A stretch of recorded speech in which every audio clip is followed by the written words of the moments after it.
संत सखूबाई. पूर्वीच्या काळात सासूरवासिनीचे दुःख काय असतं याची कल्पना आजच्या स्वतंत्रच्या काळातील महिलांना एकदा कळणार नाही, कदा कळणार नाही. पूर्वी महिलांचे जीवन फक्त चूल आणि मूल असे होते, परंतु त्याही काळात संत सखूबाईंनी ही परंपरा मोडण्याचे धाडस केले होते. भगवंत भक्तीला भक्तिमुक्ती वैकुंठाची अभिलाषा नाही, फक्त पंढरीला जाता यावे, हरिनाम भजन करता यावे हेच भक्तीचे सुख. पांडुरंगाला अनन्य भावाने शरण जाणाऱ्या भक्तांचे असे असते. अशाच भक्तांपैकी संत सखूबाई एक होत्या. 500 वर्षापूर्वी संत सखूबाई यांचा जन्म महाराष्ट्रातील पंढरपूरमध्ये एका गरीब कुटुंबामध्ये झाला होता. जरी त्या गरीब कुटुंबातल्या असल्या तरी त्या आध्यात्मिक खूप श्रीमंत होत्या. त्याचे कुटुंब सुद्धा पंढरीनाथ पांडुरंगाची भक्ती भावाने सेवा करणारे होते. लहानपणापासूनच संत सखूबाई पांडुरंगाच्या सेवेसह आईला घर कामात मदत करत असायच्या. बागेतून फुलं तोडून आणणे, हार बनवणे, देवपूजा करणे, भगवंतासाठी भोजन बनवणे, तसेच शेणाच्या गौऱ्या थापण्यापासून ते जनावरे सांभाळण्यापर्यंत त्या घरातील पडलेले कामे करायच्या. याशिवाय हरिनाम घेत देवाला नैवेद्य दाखवण्यासाठी मंदिरात जाणे, पांडुरंगाचे भजन करणे असा कष्ट करत देवभक्त करणे हा त्यांचा दिनक्रम असायचा. पुढे सखूबाई विवाह योग्य झाल्यानंतर कराड जवळील कृष्णा नदीच्या तटी असलेला करवीर गावी एका धनाढ्य पण अतिशय क्रूर आणि कंजूस सावकार या ठिकाणी राहत होत्या. एक दमडी सुद्धा कोणाला तो दान करणारा नाही अशा प्रकारे त्यांची वृत्ती होती. या सावकाराचे नाव कृष्णराय असे होते. या सावकाराची पत्नी गयाळीबाई अतिशय आसुरी वृत्तीची होती. तिला नेहमी दुसऱ्यांना छळण्यातच त्रास देण्यात आनंद वाटायचा. ती स्वतःच्या पतीला सुद्धा शिव्या देत असायची आणि पती सावकार कृष्णराया ही असाच स्वभावाचा होता. कृष्णराया या गयाळीबाई या एकुलता एक मुलगा होता. त्याचे नाव उडूराया असे होते. हा उडूराया म्हणजेच आई वडिलांचा एक बाहुलाच. तो जसे आई वडील सांगतील तेवढेच आणि तसेच करायचा. एकदा हा उडूराया चुकून पंढरपूरला आला. त्याचे काही निमित्ताने ब्राह्मण परिवाराला सखूबाईच्या घरी येणे झाले.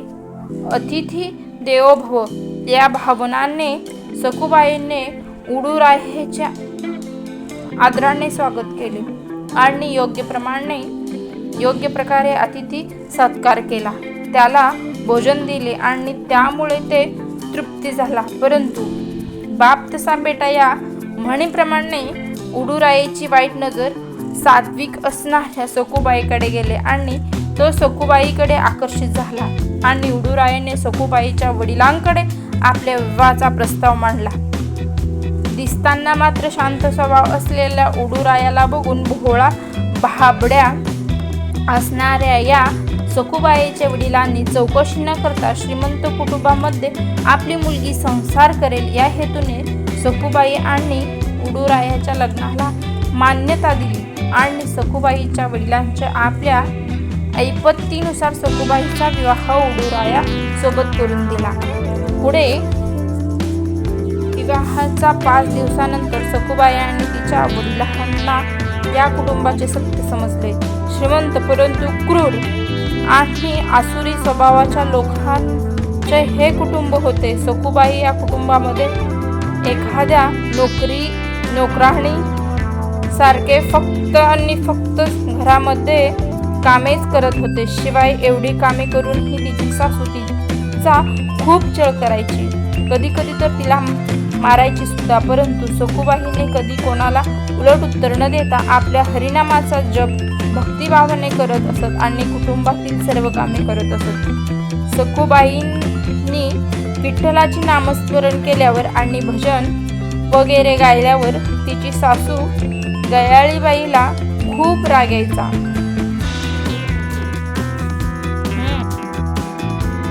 सखूबाई मात्र हा छळ फक्त सहनच करायच्या.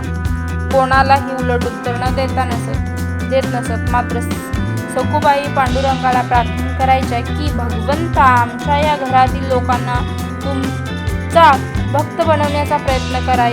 एक दिवस सखूबाई नदी तीरावर पाणी भरायला गेल्या असताना त्यांना काही वारकरी टाळ मृदुंगाचा आवाज करत भजन गात पंढरीला जाताना दिसल्या. सखूबाईंनी विचारले की तुम्ही कुठे चालल्या आहात? तेव्हा त्यांनी सांगितले की आम्ही पांडुरंगाच्या भेटीला चाललो आहोत. वारकऱ्यांना उत्साहाने आनंद पाहून अनेक दिवस कशी मनाने जगत असलेली सखूबाई वारकऱ्यांसोबत गप्पागोष्टी करता करता वारकऱ्यांसोबत चालू लागल्या. शेजारच्या आयाबाया सखूबाईंना आवाज देत होत्या, अगं कुठे चालली? कदाचित पांडुरंगाच्या भेटीची ओढ त्यांच्या मनात लागल्यामुळे त्यांना या बायका हा आवाजही येत नसावा.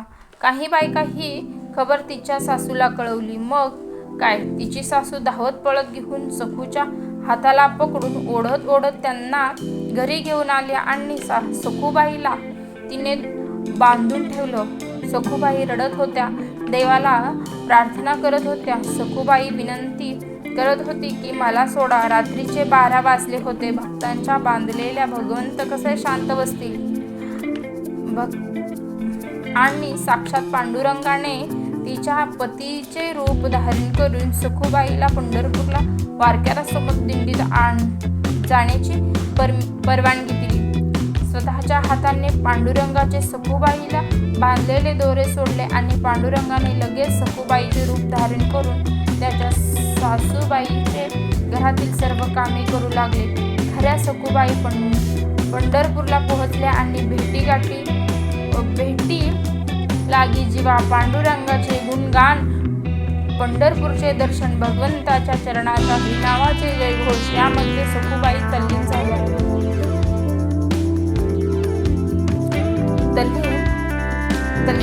इकडे भगवंत सखूबाईचे सगळे काम करत होते. कृष्णराया, गयाळीबाई आणि वडूपुराया सर्व कामे करून स्वतः भगवंताने बनवलेले अन्न प्रसाद म्हणून ते सर्व खात होते आणि पांडुरंगाच्या हाताचे अन्न खाल्ल्यानंतर परिणाम असा झाला की हे लोक सात्विक झाले. त्याच्या हातील दुर्गुण फार कमी झाले. इकडे सखूबाईने पांडुरंगाची चरणी माता ठेवली होते आणि भगवंत प्रेमाने सखूबाईने आपले जीवन भगवंताच्या चरणावर सोडले होते आणि सखूबाई अनंतात विलीन झाल्या. सखूबाईचा मृत्यू पंढरपूरमध्ये झाल्यानंतर त्याच्या अंत्यविधी भक्तांनीच केल्या. परंतु रुक्मिणी देवीला चिंता वाटत होती की सखूबाई घरी गेल्याच नाही तर भगवंत इकडे परत कसे येतील. म्हणून रुक्मिणी देवीने सखूबाईच्या प्रेताला हात लावला आणि सखूबाईंना पुन्हा जीवनदान दिले. आणि रुक्मिणी देवी म्हणाले, हे सखूबाई, धन्य आहेस तू. तुझ्यासाठी स्वतः भगवंत तुझ्या रूपात तुझ्या घराची सेवा करत आहे. तुझ्या घरातील लोक आता सात्विक झाले आहेत. तुझे पुढील आयुष्य आता तुझ्या कुटुंबास व्यतीत कर. सखूबाईच्या डोळ्यात अश्रू आले. हे भगवंता, तुम्ही माझ्यासाठी हे काय केलं? आणि धावत त्या करवीरकडे घरी गेल्या आणि बघतील तर भगवंत घरी पाणी वाहत होते. हे पाहून सखूबाई दुःखी झाल्या. मग देव म्हणाले की तू मला प्रार्थना केली होतीस ना की तुझ्या घरातील सर्व लोक भक्त झाले पाहिजे. बघ, आता सगळे सात्विक झाले आहेत. असे म्हणून भगवान अदृश्य झाले. संत सखूबाई यांच्या